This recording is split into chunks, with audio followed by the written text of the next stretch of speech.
नमस्कार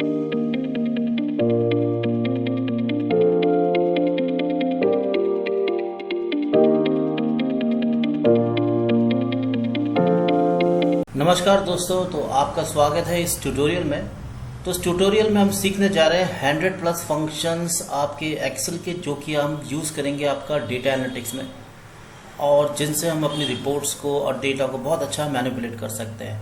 तो हम बिल्कुल फंडामेंटल से स्टार्ट करने जा रहे हैं इसमें।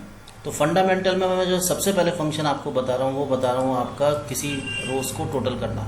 जैसे कि हमारे पास कुछ ये आपकी एक मार्कशीट समझ लीजिए, एक मार्कशीट है जिसमें नाम है।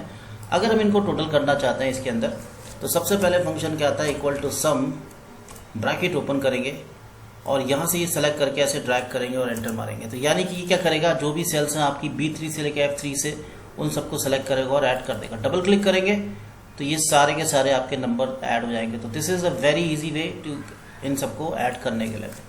फिर आता है आपका एवरेज। हमने एवरेज लिखा, ब्रैकेट ओपन करा, उसके बाद फिर हमने इसको यहाँ से लेके यहाँ तक ट्रैक किया, सिर्फ सोशल स्टडीज़ तक जो भी मार्क्स हैं एंटर किया, तो ये आपके क्या हो जाएंगे, एवरेज हो जाएंगे। तो इस तरह से हम इसके एवरेज निकाल लेंगे। फिर आता है आपका मिनिमम, यानी कि जो भी इसमें मिनिमम वैल्यू है उसको निकालेगा मिनिमम। यहाँ से लेके यहाँ तक ड्रैग करेंगे, एंटर करेंगे, तो it will found out the minimum value.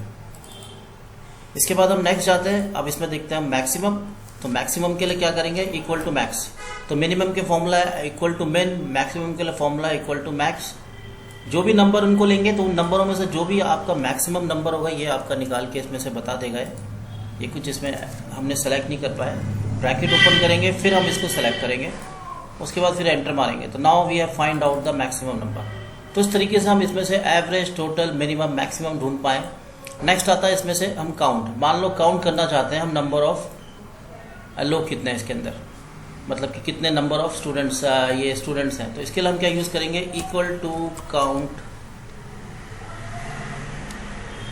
और उसके बाद ब्रैकेट ओपन करेंगे और इन सब नंबरों को सेलेक्ट करेंगे और एंटर करेंगे। तो देखिए इसने 0 दिया। अगर हम इसमें टेक्स्ट है तो हम क्या लिखेंगे, काउंट ए। तो जैसे ही हम काउंट ए करेंगे तो ये इसमें से जो भी टेक्स्ट होगा उनको काउंट कर देगा। और अगर हम नंबरों को काउंट करना चाहते हैं तो इसके लिए एक फॉर्मूला हो गया आपका काउंट ए, और दूसरा क्या हो गया आपका, ये फॉर्मूला हो गया आपका काउंट है। अगर हम इसमें से टेक्स्ट काउंट करना चाहते हैं, और अगर इसमें से अगर हम काउंट करते हैं और फिर मान लो मैं इन सब नंबरों को लेता हूँ, जो भी हमारे नंबर और एंटर करता हूँ, तो ये इनको भी काउंट कर देगा कि 40 हमारे पास नंबर्स हैं इसके अंदर। तो इस तरीके से हम काउंट का यूज़ कर सकते हैं। नेक्स्ट आता है आपका percentage, total percentage, sorry total तो हम कर चुके हैं।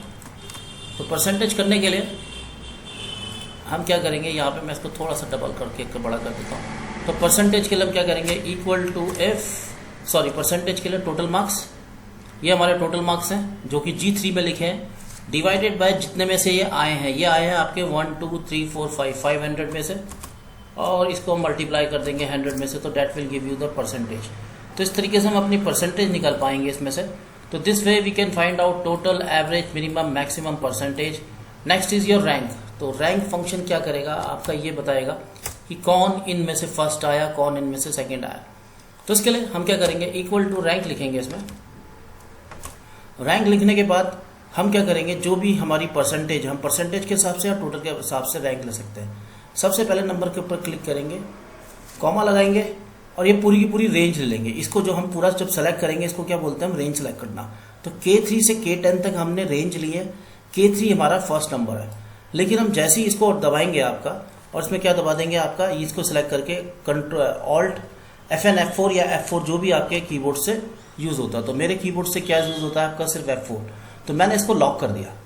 अब मैं यहाँ पे क्लिक करता हूँ तो देखो इसकी रैंकिंग निकालेगा। इसको लॉक करना इंपॉर्टेंट है, क्योंकि लॉक करने से क्या होगा, यहाँ पर तो ये K3 को ऐड चेक कर रहा है, यहाँ जाके K4 को, यहाँ K5 को, K6 को, इस तरीके से इन सब नंबरों को ये चेक करता जाएगा। तो अभी हम सीख पाए हैं इसमें आपका कुछ फंक्शन, जैसे कि total, average, minimum, maximum, percentage, rank. हम एक बार फिर देख लेते हैं। सम के लिए इक्वल टू सम फॉर्मूला होता है, जो भी रेंज लेते हैं, जो हम ऐसे सेलेक्ट करते हैं, इसे क्या बोलते हैं, रेंज। तो हमने सम फॉर्मूला को यूज़ किया। एवरेज के लिए equal to average, minimum equal to min, max. Percentage के लिए हमारा कोई फॉर्मूला नहीं है, तो हमने क्या करा, जो भी हमारे टोटल मार्क्स है उसको number of marks multiply by 100, और ये हमारा रैंक हो गया। काउंट में हमने 2 फॉर्मूले किए हैं, एक किया आपका काउंट ए और एक किया है आपका काउंट फंक्शन एक्सक्यूज मी। जो काउंट ए है वो आपका टेक्स्ट को काउंट करता है, जो काउंट है वो सिर्फ आपका नंबर्स को काउंट करेगा। उसके बाद हम अब थोड़े से और कर लेते हैं, आपके इंसर्ट करते हैं इसमें से, और यहाँ पे हम कर लेते हैं आपका इफ फंक्शन। मान लो अगर हम इसमें से देखना चाहते हैं कि कौन स्टूडेंट पास है कौन स्टूडेंट फेल है। जनरली इसमें सारे ही पास है, मैं कुछ स्टूडेंट्स को फेल कर देता हूँ उसमें। जैसे मैं इस स्टूडेंट को फेल कर देता हूँ, like it is getting less marks, ठीक है 23, तो like his percentage is 9% now. तो जो भी पास होगा उसके आगे पास आ जाएगा, जिसके आगे फेल होगा। तो इफ कंडीशन क्या करती है, आपकी दो कंडीशन आपकी चेक करती है, एक ट्रू और एक फॉल्स। तो ट्रू और फॉल्स को चेक करने के लिए हम क्या करेंगे, यहाँ लिखेंगे इफ ब्रैकेट ओपन, किसमें कंडीशन चेक करेंगे हम, परसेंटेज वाले में। तो यहाँ पे हम जाएंगे K3 में, कॉमा लगाएंगे आपका, ठीक है, और उसके बाद सॉरी कॉमा नहीं लगाएंगे, ग्रेटर देन का साइन लगाएंगे। अब इसको हम यहाँ भी लिख सकते हैं, मिसिंग, ओके फिर से कर लेते हैं K3। और उसके बाद क्या करेंगे हम, इसमें आपका हम लिखते हैं K3 के बाद इफ ग्रेटर देन 35। अगर K3 35 से ज़्यादा होता है तो इन्वर्टेड कॉमा में हम लिख देंगे पास, फिर कॉमा लगाएंगे, फिर इन्वर्टेड कॉमा में लिख देंगे हम फेल। तो इस तरीके से ये क्या कर रहा है, दोनों कंडीशन को चेक कर रहा है कि K3 में अगर 35 से ज़्यादा है तो ये पास देगा, उससे कम है तो ये फेल देगा। तो इस तरीके से हम इस कंडीशन को चेक कर पाएंगे कि किस में पास है कि किस में फेल है। अब ये वीडियो उनके लिए जो थोड़ा बहुत एक्सेल को जानते हैं and they want to improve their Excel. अब इसके बाद आ जाता है हमारा इफ फंक्शंस, इफ्स फंक्शन।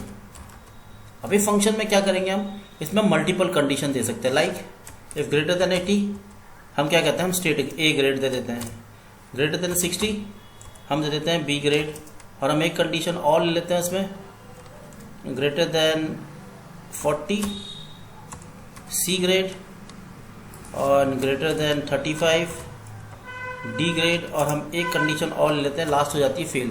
तो अगर हम इसमें मल्टीपल स्टेटस देखना चाहते हैं इफ फंक्शन से, तो उसको भी यूज कर सकते हैं, equal to if bracket open. उसके बाद क्या करेंगे, हम इसको बोलेंगे हम नेस्टेड इफ। तो अभी हम क्या सीख रहे हैं, आपका नेस्टेड इफ। तो मैं इसमें लिख देता हूँ ये nested if, it's not if, it's nested if. तो ये नेस्टेड इफ का फॉर्मूला है, मैं यहाँ पे लिख देता हूँ it is basically nested if. तो नेस्टेड इफ को करने के लिए मैं इसको थोड़ा सा बड़ा कर देता हूँ, और यहाँ पे हम फंक्शन लिखते हैं equal to if bracket open, किस में चेक करेंगे हम, परसेंटेज में, if greater than 80 A grade. अब इसके अंदर हम मल्टीपल कंडीशन देंगे, फिर इफ लिखेंगे, फिर इसी पे क्लिक करेंगे, और फिर दूसरी कंडीशन में क्या लेंगे, ग्रेटर देन आपका 60, और 60 में क्या लेंगे हम, बी। अब मैं इसको यहाँ लिख देता हूँ थोड़ा सा आपको देखने के लिए, जिससे कि यहाँ पे पूरा दिख जाएगा बी, फिर इफ, फिर इसके ऊपर क्लिक करेंगे, फिर ग्रेटर देन आपका कितना आ जाएगा 40, हमने कंडीशन ली थी नेक्स्ट 40 सी, फिर कॉमा, फिर इफ, फिर हम इस पर क्लिक करेंगे, फिर ग्रेटर देन आपका 35, यहाँ पे हम डी ले लेंगे, और जो लास्ट कंडीशन है उसको हम डायरेक्टली लिख देंगे, वो होगा आपका फेल। 3 बार बंद करेंगे, 4 बार बंद करेंगे, जो भी होगा आपका वो। तो देखिए फेल आ गया, बाकी की जो होगी आपकी ग्रेडिंग आ जाएगी। तो ए बी बी, किसी की मैं परसेंटेज बढ़ा देता हूँ तो इट विल ऑटोमेटिकली चेंज। देखिए सॉरी ये तो कुछ ज़्यादा ही मार्क्स हो गए, 90 90 90 99, देखिए तो he will got the A grade. तो जिस प्रकार से बच्चों के मार्क्स हैं उस तरफ से उनकी ग्रेडिंग आ गई। तो ये हो गया हमारा पार्ट 1।